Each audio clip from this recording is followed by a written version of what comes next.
phrases, mais en tout cas, merci Anne de nous avoir invités aujourd'hui pour cet événement que tu organises avec De Gaulle Florence. C'est vraiment incroyable cet événement. Tu me le disais en Merci. off. On est Il ravis. y a un monde qui est incroyable et tu es Ouais. ravi de l'avoir organisé. Merci pour ça. Est-ce que tu peux nous en dire plus justement sur comment tu as eu l'idée de cet événement et qu'est-ce que les gens peuvent s'attendre ce soir? Et on a souhaité faire un événement sur les tendances, la situation d'abord dans ce monde nouveau de la blockchain et du Web3, et puis les tendances. Ok, Parce que nous, on a l'impression en tant qu'avocat, et puis avant à l'AMF, hein, on a vu beaucoup d'acteurs, beaucoup de projets, et moi je suis frappée par un certain nombre de tendances. Donc on s'est dit ce serait intéressant de partager ça dans le cadre d'un observatoire écrit, mais aussi d'une conférence où on va essayer de donner des informations sur ces évolutions.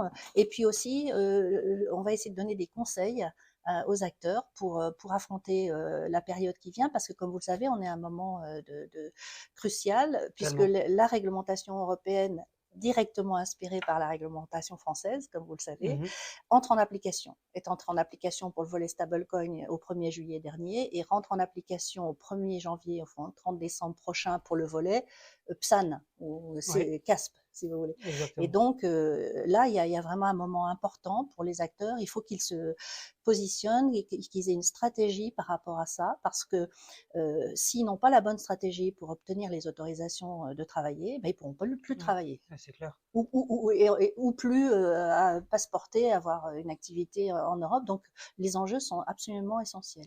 C'est une période charnière. Alors c'est pour ça Oui, que l'événement tombe à pic pour que tout le monde puisse avoir absolument. le bon niveau d'infos. C'est pour ça, je crois qu'on a autant de Des monde, y compris les participants. autorités, qui viennent nous écouter. Incroyable. En tout cas, félicitations encore pour cet événement et merci pour nous avoir invités.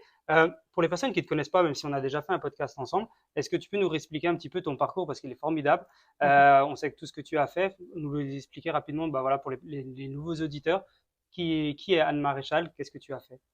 En fait, moi, j'ai un parcours un peu atypique. J'étais haut fonctionnaire à Bercy au début de ma carrière. Ok, J'ai travaillé sur l'impôt sur le revenu. Enfin, j'étais voilà dans les questions fiscales et financières. Et j'ai ensuite fait une partie de ma carrière comme avocat en droit boursier après un passage de 2 ans à la COB, c'est-à-dire l'ancêtre de l'AMF. ok, Et puis après quelques années en tant qu'avocat en droit boursier, l'AMF m'a proposé de revenir pour occuper le poste de directeur des affaires juridiques. ok. Alors, je n'avais pas vraiment pensé faire ce retour, hein, c'est rare, Mhm. faire des Comeback, ouais. retours, mais finalement, c'était absolument passionnant. Hein. J'avais toutes les belles questions de droit financier qui remontaient à la direction juridique. Et j'ai été très heureuse d'occuper ce poste pendant 8 ans. Ok. Et j'avais même prévu, je devais retourner en cabinet d'avocat où j'avais un droit de retour, mais finalement, je suis restée 8 ans parce que je me suis passionnée pour ce poste, et notamment sur le sujet des actifs numériques. Mhm. Parce que, et ça explique pourquoi je m'y suis intéressée, parce qu'à l'AMF, on a vu arriver des acteurs de ce nouveau monde dès la fin 2017, qui venaient nous demander quelle était la réglementation applicable, tout simplement, puisqu'ils se doutaient qu'on n'était pas loin de la finance. Mhm. Et donc, nous, on les a reçus, on ne comprenait pas grand-chose. Hein. Franchement, C'était je le peux vous dire début. que le dialogue entre les matheux de la blockchain et nous juristes n'était pas toujours facile. Ouais, j'imagine. Mais très vite, on s'est rendu compte que ben, il n'y avait pas de réglementation, en fait, et que c'était embêtant parce qu'il y avait de la fraude. Oui, bien sûr. Et que nous, à AMF, notre mission, c'est la protection de l'épargne. Et donc, on s'est dit, il faut qu'on trouve une solution, à la fois pour protéger les investisseurs dans ce monde où il y a beaucoup de fraude, mais aussi pour ne pas casser l'innovation. Parce que, et je les Pour qu'on voyais à puisse l'AMF, progresser. ces gens-là, on a les chercheurs, on a les talents français qui venaient nous voir. Évidemment, ce n'était pas les voyous qui venaient nous voir à l'AMF, c'était les gens Forcément. sérieux qui avaient des beaux projets et Mm. qui nous disaient, nous, on est prêts à respecter une réglementation parce qu'on veut précisément se dissocier des fraudeurs. Et donc, c'est comme ça qu'on a eu l'idée d'une réglementation et de l'encadrement des PSAN qu'on a créé à l'AMF. Ah, On bravo, a hein. proposé ça au gouvernement. C'est devenu la loi Pacte, Mhm. donc, et qui elle-même a inspiré directement la réglementation européenne MiCA. Donc, Waouh. on est très fiers de ça. Ouais, c'est un parcours incroyable, franchement. on en avait déjà parlé, mais je ne sais pas comment tu as eu autant d'idées, autant de choses que tu as pu mettre en place au fur En et à mesure de ces écoutant années. les acteurs, en Ouais. fait, Louis, parce que moi, les idées tombent pas du ciel, hein, et nous, on avait nos objectifs, hein, de protection des investisseurs, d'aider l'innovation, et les acteurs, on a eu des échanges vraiment importants avec les acteurs pour bien comprendre la blockchain et Mhm.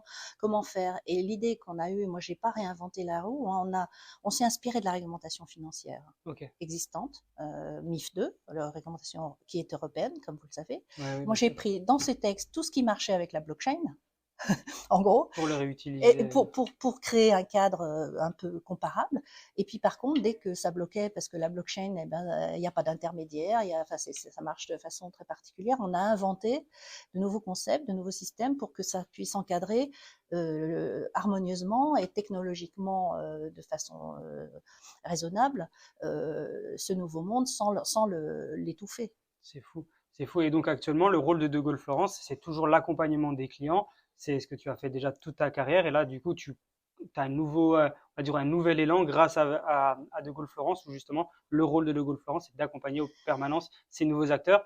Et il n'y a pas longtemps, on a vu De Gaulle Florence partout grâce à Circle. Est-ce que tu peux nous dire bah, toute cette partie accompagnement, comment ça se passe? C'est la folie. En fait, ce qui s'est passé, c'est que moi, j'avais pas l'intention, pour tout dire, de retourner en cabinet d'avocat, mais j'ai eu cette proposition de Gaulle Florence où j'ai eu envie, parce que c'est dans l'ADN de ce cabinet, l'innovation, la Ouais, technologie, j'ai eu envie de le rejoindre pour créer une nouvelle pratique de conseil dans ce domaine. Je d'accord. constatais à l'AMF qu'il y avait un manque de conseils. C'est un monde nouveau, hein. Moi, j'avais écrit les textes, je voyais que les dossiers étaient mal ficelés, etc. Je me suis dit, il y a Hmm. vraiment un manque. Et donc, je suis venue pour créer cette pratique. Et tout de suite, il y a eu un afflux de clients français et étrangers, d'ailleurs, parce qu'on est très attractif en France, Ouais, on bien pourra sûr. y revenir. Et donc, la pratique se développe magnifiquement. Et moi, je suis heureuse parce que j'ai l'impression que ça va dans le sens de ce que j'ai pu faire, de servir un peu mon pays à Ouais, travers c'est ça, sûr, hein. puisque j'aide les acteurs à respecter la réglementation. Et je crois le pays a créé un écosystème vertueux pour que l'innovation ne parte pas à l'étranger. Et justement, c'est un bon sujet que tu prends. C'est comment toi tu penses que la France est positionnée actuellement au niveau européen, au niveau mondial, au niveau de la réglementation, de la régulation et même au niveau de l'innovation? Alors, la France, elle a créé un écosystème unique, hein. Ça se Mhm. sait partout. Quand il y a des réunions dans la blockchain dans le monde, Paris Blockchain, le monde Ouais, est là. Tout le monde est là. ouais, c'est vrai. Donc, le message est passé. Les pouvoirs publics ont montré qu'on était accueillant pour les acteurs vertueux, bien entendu, hein, on ne veut pas des voyous. Et donc, ça se sait. Donc, on a cet avantage. On a créé par ailleurs tous les outils juridiques, une gamme complète d'outils pour que les acteurs puissent s'en saisir et travailler. Donc, on a des atouts formidables qu'il ne faut pas perdre. En revanche, on a malheureusement pour l'instant, on n'a pas de leaders mondiaux français, ou peut-être très peu. On a Ledger dans les wallets, mais Mhm. les grandes plateformes ne sont pas françaises. Les acteurs français, il faut qu'ils arrivent à se développer davantage. Et je Ok. pense qu'une des raisons, c'est le problème du financement des startups. On en revient souvent à ça, c'est qu'on a du mal en France à faire grandir les sociétés. D'accord, je comprends. En tout cas, merci vraiment pour toutes ces explications. Vraiment, bravo pour tout ce que tu fais pour l'écosystème, parce que c'est incroyable, on te voit partout. Merci encore pour cet événement, parce que c'est pas obligatoire de le faire. Mais voilà, tu prends le temps d'expliquer comme tu l'as toujours fait pendant ta carrière, à dire voilà, j'explique, j'apprends, j'accompagne les gens. Et vraiment, merci pour ça. Encore merci de nous avoir invités sur ce podcast, enfin sur cet événement pour faire le podcast ensemble. Je sais que ton temps il est précieux, donc tu dois nous quitter. Mais vraiment, merci d'avoir fait cet événement. Est-ce que c'est de la pression d'organiser un événement comme ça? Comment tu te sens? Oui, parce que là, tout l'écosystème est là, les Ah ouais. autorités qui nous accompagnent et avec qui nous travaillons, on est en étroite relation. D'ailleurs, je vous une petite parenthèse, en parlant des autorités, il faut réaliser que c'est extraordinaire ce qui vient de se passer avec Circle, Ouais, puisque c'est fou, hein. l'ACPR a accordé un agrément d'émetteur de monnaie électronique à Circle, le premier en Europe, hein, Mhm. le jour même de l'entrée en vigueur du règlement MiCA Mika, ouais. pour la partie stablecoin. C'est assez Mhm. extraordinaire. Ça veut dire que l'autorité a accepté de travailler, ça fait plus d'un an qu'on a travaillé sur Ah ce ouais. dossier, en amont de l'entrée en vigueur du texte. C'est vous dire que les Ils autorités sont sont proactifs. aidantes. Ouais. L'AMF vient de décider qu'on pouvait faire déposer des dossiers en pré-instruction MiCA avant même l'entrée en vigueur de MiCA pour le volet PSAN. D'accord. Donc vraiment, je trouve qu'on a la chance, ça fait partie de la qualité de l'écosystème qu'on a créé, et je remercie moi les autorités de cet accompagnement formidable. Sans ça, on n'aurait pas pu avoir cette réputation. Et si Circle a choisi la France, c'est pour ces raisons-là. Ok. Et ils le disent, hein, c'est parce que on a regardé, c'est en France qu'il y a cet écosystème, qu'il y a cette réglementation, et que c'est là qu'on va pouvoir se développer dans de bonnes conditions. Et c'est en grosse partie grâce à ton travail, de tout ce que tu fais depuis des années pour cet écosystème. Donc, merci vraiment pour tout ce que tu fais Ben, pour merci de ces l'écosystème. mots très aimables. Mhm.